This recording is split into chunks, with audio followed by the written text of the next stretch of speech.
Bienvenue sur le podcast Les Chercheurs. Je suis Hélène Belly, j'interviewe des femmes et des hommes qui se sont penchés à fond sur un thème, une idée, un concept, au point d'y consacrer des années de leur vie, voire leur vie entière. Je m'intéresse à eux comme sujet, tout autant que leur objet d'étude. Qu'est-ce qu'ils ont à nous apprendre de plus qu'on ne sait pas ? Au fond, écouter et comprendre leur passion, c'est ce qui m'intéresse et je souhaite le partager avec vous. Si vous avez envie de poursuivre le voyage initiatique dans la tête et les pensées de ces chercheurs, leurs publications seront évidemment mentionnées dans le lien de ce podcast. Très bonne écoute à tous. Aujourd'hui sur le podcast Les Chercheurs, j'accueille Mathieu Pouget. Nous sommes tous les deux assis au café du Quai des Savoirs et Mathieu va nous raconter son parcours. Tu as deux métiers, metteur en scène et formateur ou plutôt promoteur de l'art et des artistes. Tu es aussi docteur. En 2010, tu as soutenu une thèse en art du spectacle sur un sujet qui me semble être plus qu'actuel, car tu croises les arts du spectacle et l'informatique. Pour compléter cette introduction, ton nom m'est apparu comme une évidence. Il fallait que j'en apprenne plus sur toi, après avoir interviewé 3 chercheuses que tu as eu l'occasion de coacher. Je parle d'Anne, Asia et Sophie, les 3 lauréates toulousaines du concours Ma thèse en 180 secondes. Alors Mathieu, en cette veille également de la Nuit européenne des chercheurs, s'il te plaît, raconte-moi ton parcours et tout ce qui sous-tend tes sujets de prédilection qui s'inter-influencent, les arts, l'informatique et les sciences. Commençons tout comme tu le fais si bien sur la chaîne YouTube Chercheurs sur Canapé. Quel métier voulais-tu faire enfant ? Alors déjà, oui, ça commence à faire loin mon enfant, même si je le cultive un peu tous les jours. Qu'est-ce que je voulais faire quand j'étais petit ? En fait, au tout début, je voulais être architecte. C'était le premier métier que je voulais faire. J'ai toujours aimé dessiner, je fais toujours des croquis et voilà, j'avais une sorte de fantasme de pouvoir un tout petit peu travailler comme ça sur l'architecture et redessiner finalement le paysage du monde. Et après, je suis tombé dans le théâtre. Et alors, l'architecture, je l'ai laissé un peu de côté parce que je me suis dit, waouh, quand même, pour être architecte, il faut faire 7 années d'études. Et ensuite, tout en continuant mon aventure théâtrale, parce que moi, j'ai commencé à faire du théâtre, j'étais tout petit, j'avais 7 ans. Je suis un peu comme Obélix, je suis tombé dedans quand j'étais tout petit. Et j'ai voulu faire de la génétique, de la biologie. Et quand je suis arrivé au bac, et que j'ai passé mon bac, là, s'est posé la question, qu'est-ce que je fais ?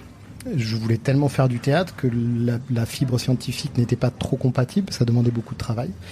Donc moi, comme je me suis installé en Espagne très très tôt avec mes parents, parce que je faisais partie des valises de mes parents, parce que mes parents étaient enseignants expatriés, j'étais bilingue, et je le suis encore, donc je suis parti faire des études d'espagnol au départ, des études hispaniques, et je suis rentré au conservatoire. Et donc j'ai laissé de côté au départ mes 2 passions qui étaient l'architecture et la biologie, en tout cas la génétique. Quoi alors du coup dans ton choix d'études, qu'est-ce qui t'a conduit à faire la thèse que tu as soutenue en 2010 ? Parce que là aussi c'est tout un parcours, tout un cheminement. Je pense que c'est pareil, c'est-à-dire que je te disais juste en introduction que je voulais pas faire 7 années d'études et pourtant, je suis allé jusqu'au doctorat. Au départ, moi, j'étais convaincu d'une chose, c'est que je ne pouvais pas faire de la pratique sans faire de la théorie. Donc c'est pour ça que je me suis inscrit à l'université, c'est-à-dire je voulais à tout prix avoir d'un côté ma pratique, donc je suis passé par le conservatoire, je l'ai laissé au bout de 6 mois, ça correspondait pas forcément à ce que je voulais, donc je suis parti travailler 2 ans dans une compagnie professionnelle en Espagne, et tout en menant cette pratique-là, de l'autre côté, j'ai alimenté ma pratique par de la théorie, alors au départ sur des études hispaniques, et petit à petit, par une maîtrise sur le théâtre et un doctorat sur le théâtre. Alors comment est-ce que j'y arrive ? Un peu avec le chemin, c'est-à-dire que je me suis jamais posé la question, j'ai envie de faire un doctorat. Beaucoup de personnes avec qui je travaille aujourd'hui, quand on leur pose la question de quand ils étaient petits, est-ce qu'ils voulaient faire un doctorat ? Pas du tout. C'est le chemin qui nous amène là-dessus, c'est cette curiosité, cette volonté de comprendre et d'essayer de déconstruire finalement un tout petit peu les mécanismes qui nous amènent à ce parcours-là. Et moi, alors, tu dis que moi au départ, j'ai croisé de manière atypique théâtre informatique, j'ai toujours aimer ça, c'est-à-dire tout l'univers du numérique. Et je te raconterai d'autres choses dans la journée autour de ça, mais c'est vrai qu'au départ, voilà, j'ai croisé ces 2 disciplines-là parce que ça me paraissait intéressant à cet instant-là, à ce moment-là, quand on était sur ces problématiques avec le laboratoire avec lequel je travaillais. Et tu parles justement de terrain. Tu as travaillé pour une structure qui s'appelle les Anachroniques pendant 10 ans. C'est pas rien, 10 ans. C'est quoi cette structure ? Alors, les Anachroniques, c'est une compagnie de théâtre en espagnol qui est née à l'université. Alors à l'époque, on disait l'université du Mirail. Je sais que maintenant il faut dire université UT2J, université Toulouse Jean Jaurès, Toulouse 2 Jean Jaurès. Mais c'est vrai qu'à l'époque de l'université du Mirail, dans les années 90, est née à l'intérieur de l'université et à l'intérieur du département d'espagnol, d'études hispaniques, une compagnie théâtrale, les Anachroniques, qui s'intéressait au théâtre contemporain. Moi, je les ai connus au début de mon parcours. J'étais rentré en tant que comédien au départ quand j'étais à Toulouse et que je venais faire mes premières années d'études. Et quand je suis parti en Espagne et que je suis rentré, Monique Martinez, qui était la directrice de la compagnie, qui est une chercheuse sur le théâtre hispanique contemporain, est venue me voir, me rencontrer pour voir si je voulais pas l'accompagner à un moment donné sur cette compagnie. Et pendant 10 ans, j'ai co-construit avec elle cette histoire-là, cette aventure-là, et j'ai amené finalement les Anachroniques à sortir de l'université, même s'ils continuent à être à l'intérieur, et devenir une structure professionnelle qui continue à faire du théâtre en espagnol, qui fait du théâtre jeune public, qui mêle aussi théâtre et santé. Enfin bon, on a fait plusieurs aventures comme ça pendant, oui, comme tu dis, une bonne dizaine d'années de mon aventure. Alors justement, si on revient à ton titre de thèse, le titre c'est Projet CSN, premier pas vers le cahier de scène numérique. Et moi, c'est un titre que j'ai trouvé original parce que, une fois n'est pas coutume, tu suggères d'emblée une solution à travers ce titre en proposant la création d'un outil informatique utile pour le monde du spectacle. Ça, c'est rare dans les titres de thèse. Oui, alors, c'est d'ailleurs le jour de ma soutenance, il y a eu un débat entre, d'un côté, les études en art ou les études pour l'art. Et moi, je me positionne plutôt de ce côté-là. C'est-à-dire que je vais être plutôt dans cette idée d'études pour l'art. C'est-à-dire l'idée, elle était de doter le metteur en scène d'un outil, qui était un outil de notation, puisqu'il était le seul, à l'époque, quand j'ai commencé ma thèse, à ne pas avoir d'outils dédiés. Le costumier avait des outils numériques, le scénographe en avait, les gens qui travaillaient dans la lumière ont des outils qui sont numériques, et le metteur en scène restait sur quelque chose qui était quelque chose d'assez sommaire, soit une prise de notes manuscrite par lui ou par son assistant, et par les différents métiers bien évidemment, soit une prise numérique mais sans volonté de garder de traces. Et nous, ce qui nous intéressait là-dedans, dans l'idée de créer un cahier de scène numérique, l'intérêt était multiple. D'un côté, on voulait garder une trace du processus de création, ce qu'on appelle de la génétique des spectacles, être capable de revenir sur qu'est-ce qui fait création et qu'est-ce qui fait processus. Et à l'intérieur du laboratoire, chez LLA Creatis, ce qu'on voulait voir, et avec Monique, on voulait voir quelle était finalement l'opposition entre le schème minima de mise en scène voulu par l'auteur et ce qu'on faisait le metteur en scène, voilà, pour le mettre en concurrence. Et donc on s'est mis en co-direction. Donc on était d'un côté, donc il y avait LLA Creatis, de l'autre côté il y avait Vortex, une équipe de l'IRIT, avec Véronique Geldra, qui était donc ma co-directrice de thèse. Et alors là, chez eux, le but du jeu, il était de générer des scènes automatiques de 3D. C'est-à-dire de passer par l'écrit, je tapais du texte et je générais des scènes. Ce qui permettait aussi de doter le metteur en scène d'un outil spécifique sans avoir derrière de besoin, par exemple, d'avoir les comédiens tout le temps sur plateau et des choses comme ça. Donc voilà quel était l'objectif au départ. Et ça a donné naissance à ce processus qui n'a pas continué. Pour des questions qui étaient des questions budgétaires, des questions aussi de moyens, des questions aussi qui étaient ce temps de la thèse, avait fait émerger un certain nombre d'outils de notation qui ne nous paraissaient plus, opportun de continuer sur ce chemin-là. Ouais. Et qu'est-ce que tu fais de cette thèse ? Parce que c'est vrai que quand on creuse à ce point-là un sujet comme tu l'as fait, tu as tiré des fils, il y a un fil rouge qui continue dans ton parcours. Qu'est-ce que tu en fais de tout ça ? Je pense qu'aujourd'hui, c'est surtout sur les processus. C'est-à-dire que tout ce qui va être lié au processus de création, c'est ça que je vais en retirer de ce processus de thèse. Moi, je fais toujours un parallèle. C'est-à-dire que je suis convaincu que fabriquer un objet créatif et fabriquer une thèse, c'est la même chose. Pour moi, les artistes et les scientifiques font le même métier. Ils n'ont pas les mêmes objets, ils n'ont pas les mêmes, on va dire, les mêmes outils, mais ils ont le même objectif. C'est d'essayer de raconter le monde. Et moi, j'ai vécu avec un processus de thèse exactement la même chose que quand je vivais dans mes spectacles. Donc c'est ça que je garde. Je garde ce face-à-face, ce rapprochement qui peut être fait entre d'un côté les artistes et de l'autre côté les scientifiques. Donc c'est ça que je vais en tirer. C'est pas forcément le sujet lui-même, parce que le sujet lui-même pour l'instant n'a pas été recreusé et on n'est pas allé plus loin.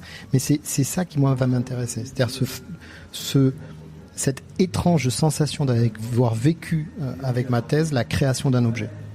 Alors, j'adore ce que tu dis parce qu'effectivement, je pense que mener une thèse, c'est ça, c'est un processus créatif extrêmement puissant et c'est pas que sur un temps donné, c'est sur le temps d'une vie. Donc c'est ça qui moi personnellement m'intéresse. Alors, ça va même plus loin. C'est-à-dire, moi, j'avais la chance d'être sur 2 laboratoires en même temps. Il y avait donc un autre jeune chercheur, Tahir, qui travaillait lui sur l'aspect informatique. Donc, on était vraiment sur l'idée de la fabrication d'un processus de recherche collectif. Donc, j'étais pas dans le rapport finalement du chercheur solitaire. J'étais vraiment encore une fois dans le même rapport que celui du travail de recherche dans une compagnie théâtrale. Et donc, c'est ça qui m'a fasciné. Moi, c'est le travail en équipe, les va-et-vient entre des moments de solitaire, bien évidemment, mais des moments collectifs, la volonté aussi de rencontrer d'autres individus pour essayer de voir si on pouvait pas en faire autre chose de cet objet de recherche. Donc là-dessus, j'ai pas comme certains de mes collègues cette sensation de solitude dans le processus de recherche. Donc ça aussi, c'est une des choses que moi j'ai tiré comme leçon de ce que doit être, à mon avis, un processus de recherche.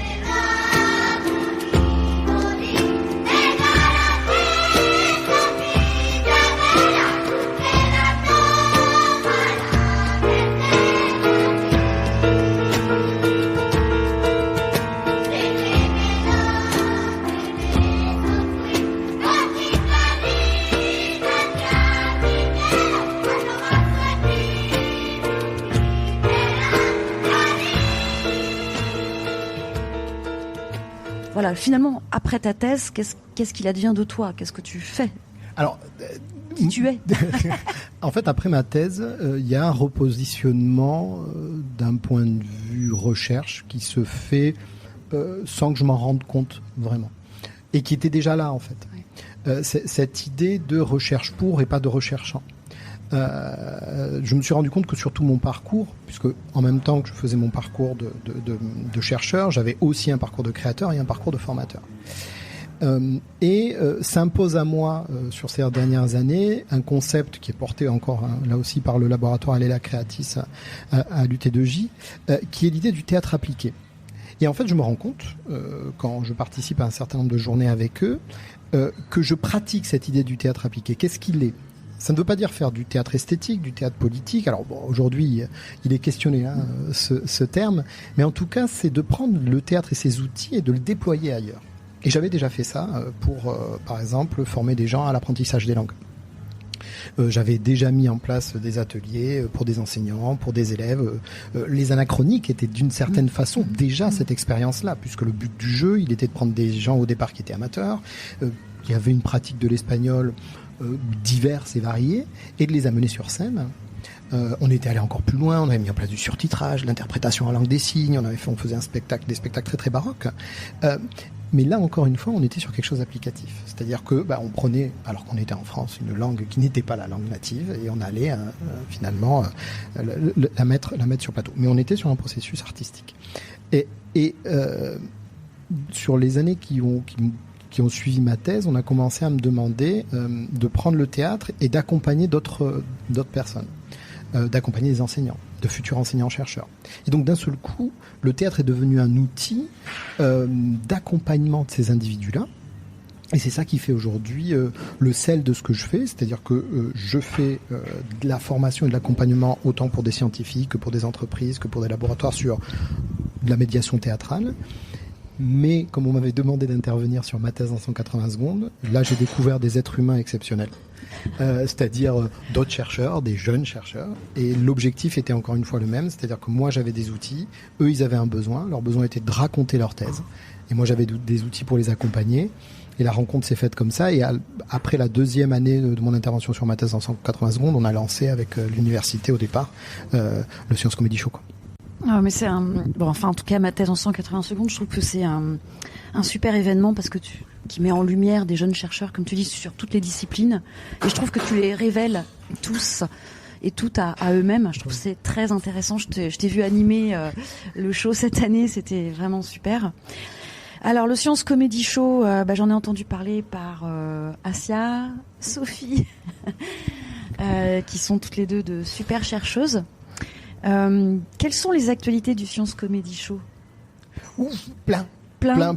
Alors c'est vrai qu'on a eu une période qui a été une période un peu de disette, qui était liée un peu à la problématique du Covid, mais on s'est laissé le temps. C'est-à-dire qu'on s'est laissé le temps pour pas aller forcément tout azimut un peu partout. Alors on continue à avoir les différents espaces de création qu'on a inventés, c'est-à-dire qu'on a toujours notre saison 1, qui est cette histoire un peu de faire du stand-up scientifique, qui s'appelle Histoire de science.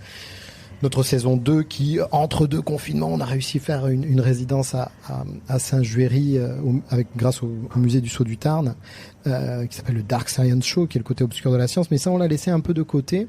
Et on développe beaucoup une nouvelle expérience qu'on a menée avec la Nuit des chercheurs il y a 2 ans, qui s'appelle les dealers de science. Alors c'est de la street science, en gros de la science de rue. L'idée est d'amener la science au plus près des gens. Donc on a un certain nombre de cartes. Alors je pense que j'en ai quelques-unes ici. Je vais te les montrer. Alors, hop. J'ouvre mon sac.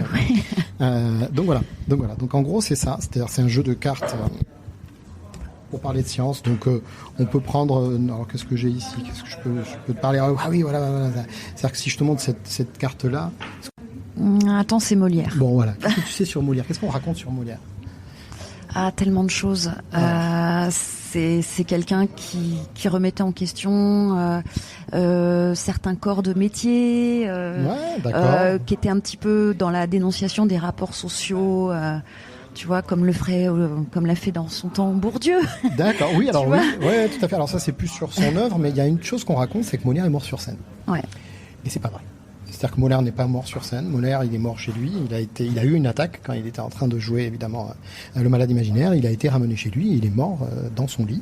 Donc il n'est pas du tout mort sur scène. Et alors il y a plein de petites histoires comme ça sur la couleur verte, sur pourquoi est-ce qu'on dit merde au théâtre, par exemple pour le théâtre, pour ce qui va m'intéresser, sur le fait, par exemple, que Cyrano de Bergerac n'était pas de Bergerac.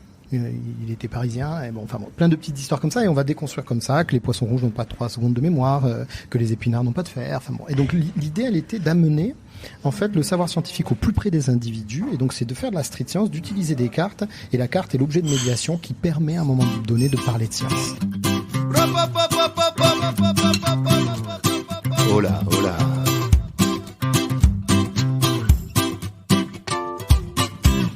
Elle avait des bagues à chaque doigt, des tas de bracelets autour des poignets, et puis elle chantait avec une voix qui cite au Manjola. Elle avait des yeux d'opale qui me fascinaient. Il y avait l'ovale de son visage pâle, d'une femme fatale qui me fut fatale. L'idée, quand on était pendant le confinement, on s'est dit, mais comment est-ce qu'on peut continuer à faire notre métier si on peut pas rencontrer les gens? La seule solution, elle était d'amener la même chose dans la poche des gens. Donc on a développé une application numérique qui s'appelle comment? Alors qui pour l'instant s'appelle Dealer de science, tel quel, qui va être présenté donc à Saint-Juéry le 19 septembre. Et donc qui est la version numérique. Alors je vais prendre mon téléphone en même temps et je vais te montrer. Donc on est donc sur une application qui est la même chose, Dealer de science. Et donc pour l'instant on va faire 2 choses. C'est-à-dire soit on a des possibilités d'être avec des QR codes en intérieur parce que on n'a pas voulu développer toute la technologie, même si elle existe, de ce qu'on appelle de la géolocalisation indoor, avec des balises. Donc soit je suis à l'intérieur, je scanne un QR code, donc je sors un QR code par exemple, hop, je lui montre en direct. Est-ce que j'ai mes QR codes là? Ouais, j'ai un petit QR code là, donc je vais prendre mon QR code, j'ai mon application. Hop, je scanne mon QR code, est-ce qu'il me le prend? Hop, et tout de suite... ça tombe sur une carte qui me pose une question et je vais pouvoir directement activer une petite vidéo qui a été vue. Donc ça c'est pour le musée du Sceau du Tarn qui a été filmé in situ et qui va raconter une information. C'est génial. Et à la suite de cette vidéo, je vais garder mon stock. C'est-à-dire que je vais avoir des cartes sur mon application. Super, Et il y en a une deuxième version qui est une version géolocalisée. On a planqué à Toulouse une dizaine de vidéos dans Toulouse. C'est génial. Donc les gens ils vont pouvoir se balader et aller chercher comme ça du savoir, collectionner du savoir. Et on a voulu pousser un peu le côté provoque avec cette idée de dealer de science, c'est-à-dire avec tout le vocabulaire qui va avec autour de ça. Donc ça va être nos actualités, on va dire, pendant le mois de septembre. On va partir à Perpignan le 25 septembre, juste après la Nuit des chercheurs le 24, parce que le 24 on va présenter aussi l'application ici, on va faire le jeu aux Toulousains qui voudront bien le faire et on va être dans les espaces finalement des allées pour faire nos interventions avec nos cartes. Le 25 on part à Perpignan, faire des interventions dans les quartiers prioritaires. en relation avec la mairie de Perpignan et la préfecture de Perpignan. Quoi d'autre? Parce que c'est quand même beaucoup de choses qu'on va faire. Ensuite va arriver la fête de la science, et là on va se retrouver partout en Occitanie avec Science Animation. On devrait normalement faire une 30aine d'interventions pour les 30 ans de la fête de la science dans 30 établissements de toute Occitanie. On va partir dans le Maine, à Sablé-sur-Sarthe et au Mans, montrer notre travail.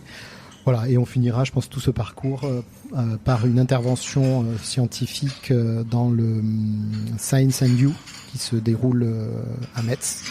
Je vais me faire taper sur les doigts par Eva, à Metz, pour présenter notre travail d'un point de vue scientifique, c'est-à-dire est-ce que on ne pourrait pas créer un concept qui serait le théâtre scientifique ou le théâtre appliqué aux sciences, pour essayer de comprendre la spécificité finalement du Science Comedy Show dans la possibilité d'accompagner les chercheurs à l'éloquence, au pitch, à raconter des choses, parce que le théâtre a des outils que des fois les chercheurs n'ont pas.